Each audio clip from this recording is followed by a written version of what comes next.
രണ്ടാമത്തെ ക്വസ്റ്റ്യൻ നോക്കാം. When a 100 rupee note was changed into 20 rupee and 10 rupee notes, 7 notes were got.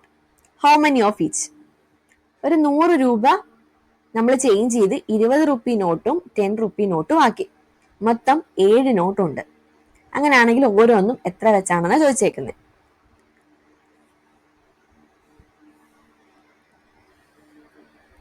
മൊത്തം എത്ര നോട്ടുണ്ട് നമ്മുടെ കയ്യിൽ? 7 നോട്ടുണ്ട്. 20 റുപ്പിയുടെ എക്സ് നോട്ട് ഉണ്ടെന്ന് ഞാൻ എടുത്തു. അങ്ങനെയാണ് 10 റുപ്പിയുടെ എത്ര നോട്ട് കാണും? അപ്പൊ 20 റുപ്പിയുടെ 2 നോട്ടാണ് എൻ്റെ കയ്യിൽ ഉള്ളതെങ്കിൽ ബാക്കി 10 റുപ്പിയുടെ എത്ര നോട്ടായിരിക്കും ഉള്ളത്? 7 2 മൈനസ് ചെയ്യില് നമ്മൾ ചെയ്യുന്ന അന്നേരം 7 മൈനസ് എക്സ്. 20 റുപ്പിയുടെ എക്സ് നോട്ടാണെങ്കിൽ 10 റുപ്പിയുടെ എത്ര നോട്ടായിരിക്കും? 7 മൈനസ് എക്സ് നോട്ട്. രണ്ടും ആഡ് ചെയ്യുമ്പോൾ നമുക്ക് എന്ത് കിട്ടണം? 7 കിട്ടണ്ടേ? ഇനി 20 റുപ്പിയുടെ എക്സ് നോട്ടാണെങ്കിൽ അതിന്റെ വാല്യൂ എത്രയായിരിക്കും? 20x ആയിരിക്കത്തില്ലേ? ഇപ്പൊ 20 റുപ്പിയുടെ 2 നോട്ടാണെങ്കിൽ അതിന്റെ വാല്യൂ എത്ര? 2 20 എത്ര ആവും? 40 രൂപയല്ലേ നമ്മുടെ കയ്യിലുള്ളത്. അന്നേരം എക്സ് നോട്ട് ഉണ്ടെങ്കിൽ അതിന്റെ വാല്യൂ എത്ര? 20x. അതുപോലെ 7 മൈനസ് എക്സ് നോട്ട് ഉണ്ടെങ്കിൽ അതിന്റെ വാല്യൂ എത്ര? 10 രൂപയുടെ അല്ലേ? ഇൻറ്റു 10 ചെയ്യണം. രണ്ടും കൂടെ ആഡ് ചെയ്യുമ്പോൾ നമുക്ക് എന്ത് കിട്ടണം? 100 കിട്ടണം. 20x പ്ലസ് 7 ഇൻറ്റു 10 എന്താണ്? 70 മൈനസ് എക്സ് ഇൻറ്റു 10 അതായത് മൈനസ് 10x ഈക്വൽ ടു 100 എന്ന് കിട്ടും. 20x മൈനസ് 10x എന്താ? 10x പ്ലസ് 70 ആണ് 100. 10x ഈക്വൽ ടു 100 മൈനസ് 70 30 എന്ന് കിട്ടും. 10x 30 ആണ്. അങ്ങനെയാണെങ്കിൽ x എന്തായിരിക്കും? 30 ഡിവൈഡഡ് ബൈ 10 ഈക്വൽ ടു 3. 20 റുപ്പിയുടെ എത്ര നോട്ടാ ഉള്ളത്? 3 നോട്ട്. അങ്ങനെയാണ് 10 റുപ്പിയുടെ എത്ര നോട്ട് കാണും? 7 മൈനസ് 3. 7 മൈനസ് 3 എത്ര? 4. The price of a book is 4 rupees more than the price of a pen. ഒരു ബുക്കിന്റെ പ്രൈസ് എന്ന് പറയുന്നത് പെന്നിന്റെ പ്രൈസിനേക്കാളും 4 rupees കൂടുതലാണ്. The price of a pencil is 2 rupees less than the price of this pen. ഒരു പെൻസിലിന്റെ വില എത്ര? ഈ പെന്നിന്റെ വിലയെക്കാളും 2 രൂപ കുറവാണ്. ഒരാള് 5 ബുക്കും 2 പേനയും 3 പെൻസിലും കൂടെ വാങ്ങി. മൊത്തം 54 രൂപയായി. അങ്ങനെയാണെങ്കിൽ ഓരോന്നിന്റെയും വില എത്രയാണെന്ന് ചോദിച്ചേക്കുന്നത്. പീസന്റെ അടുത്ത് പെൻസിലിന്റെ പ്രൈസ് എത്ര? പെന്നിന്റെ പ്രൈസിനേക്കാളും 2 രൂപ കുറവല്ലേ? അന്നേരം പെൻസിലിന്റെ പ്രൈസ് x-2 ആയിരിക്കത്തില്ലേ? ഇനി ബുക്കിന്റെ വിലയോ? പേനയുടെ വിലയേക്കാളും 4 രൂപ കൂടുതൽ. അന്നേരം x പ്ലസ് 4 ആയിരിക്കും. ഒരാള് 5 ബുക്കല്ലേ വാങ്ങിയത്? അന്നേരം 5 ഇൻറ്റു എക്സ് പ്ലസ് 4 പ്ലസ് എത്ര പേന വാങ്ങിയേ? 2 പേന. അന്നേരം 2 ഇൻറ്റു എക്സ്. എത്ര പെൻസിൽ വാങ്ങി? 3 pencil plus 3 into x minus 2. മൊത്തം എത്ര രൂപയായി? 54 രൂപ.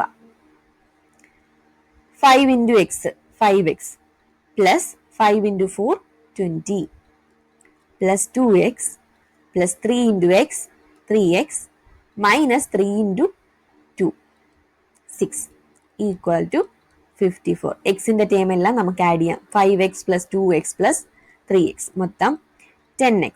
ഇനി 20 മൈനസ് 6 എന്ത് കിട്ടും? Plus 14 equal to 54. 10x equal to 54 minus 14 ആണ്. 54 14 കുറച്ച് നമുക്ക് എന്ത് കിട്ടും? 40 എന്ന് കിട്ടും. x ഈക്വൽ ടു 40 ബൈ 10 ആണ്. ഈക്വൽ ടു എന്ത് കിട്ടും? 4 എന്ന് കിട്ടും. പേനയുടെ വില എത്ര? 4. അങ്ങനെയാണ് പെൻസിലിന്റെ വില എത്ര ആയിരിക്കും? 4 2 കുറയ്ക്കണം 2. ബുക്കിന്റെ വില എത്രയാ? അന്നേരം 4 plus 4 8.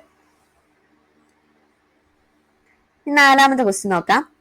A square containing 4 numbers in a calendar is marked and the sum of these numbers is 80. What are the numbers? Calendar problem ആണ്. കലണ്ടർ പ്രോബ്ലം ഒക്കെ നിങ്ങൾ ചെയ്തിട്ടുള്ളതല്ലേ? Square containing 4 numbers in a calendar. ഏതൊക്കെ numbers നമ്മൾ എടുക്കുന്നത്? ഒരെണ്ണം X എടുത്താൽ അതിന്റെ തൊട്ടടുത്ത നമ്പർ എന്തായിരിക്കും? എക്സ് പ്ലസ് 1 ആയിരിക്കും. ഈ എക്സിന്റെ തൊട്ട് താഴെയുള്ള നമ്പർ എന്തായിരിക്കും? എക്സിന്റെ കൂടെ 7 ആഡ് ചെയ്യുന്നതായിരിക്കും എക്സ് പ്ലസ് 7. തൊട്ടടുത്ത നമ്പറോ 1 ആഡ് ചെയ്യണം. എക്സ് പ്ലസ് 7 പ്ലസ് 1 അതായത് എക്സ് പ്ലസ് 8. ഇങ്ങനെയല്ല നിങ്ങൾ ചെയ്തുകൊണ്ടിരുന്നേ. 4 നമ്പേഴ്സ് കലണ്ടറിലെ 4 നമ്പേഴ്സ് സ്ക്വയർ ഫോമിൽ 4 നമ്പേഴ്സ് എടുക്കാൻ പറഞ്ഞാൽ എക്സ് പ്ലസ് 1 x+7 x+8 ഇങ്ങനെയാണ് നമ്മൾ എടുക്കുന്നത്. ഈ 4 നമ്പർ ആഡ് ചെയ്യുമ്പോൾ എത്ര കിട്ടും എന്നാ പറഞ്ഞേക്കുന്നത്? 80 കിട്ടും. ആഡ് ചെയ്യാം. x+1 plus x+7 plus x+8 equal to എത്ര? 80. എത്ര എക്സ് ഉണ്ട്? 4x ഉണ്ട്. 4x പ്ലസ് 1 പ്ലസ് 7 പ്ലസ് 8 16 എന്ന് കിട്ടും. ഈക്വൽ ടു 80 ആണ്. 4x ഈക്വൽ ടു 80 മൈനസ് 16 എന്ന് വരും. എന്താണ് 80 minus 16? 64. x equal to 64 divided by 4. 4 ആണ് കിട്ടിയത്. ഇവിടെ 4 മൾട്ടിപ്ലൈ ചെയ്തേക്കുമല്ലേ, അര എക്സ് കിട്ടാൻ ഈ 4 അപ്പുറത്ത് കൊണ്ടുപോയി ഡിവൈഡ് ചെയ്യണം. അര 64 ഡിവൈഡഡ് ബൈ 4 എന്തെന്ന് കിട്ടും? 16 എന്ന് കിട്ടും. അര എക്സ് എന്താണ്? 16 ആണ്. അര ഈ 4 നമ്പേഴ്സ് നമുക്ക് കണ്ടുപിടിക്കണ്ടേ? എക്സ് 16 ആണെങ്കിൽ x+1 എന്തായിരിക്കും? 17 ആയിരിക്കും. x+7 എന്തായിരിക്കും? 23. x+8 24. ഏതൊക്കെയാ 4 നമ്പേഴ്സ്? 16, 17, 23 ആൻഡ് 24. ബാക്കി അടുത്ത വീഡിയോ ആയിട്ട് അപ്ലോഡ് ചെയ്യുന്നതായിരിക്കും. കൂടുതൽ വീഡിയോസിനായി ചാനൽ സബ്സ്ക്രൈബ് ചെയ്യുക.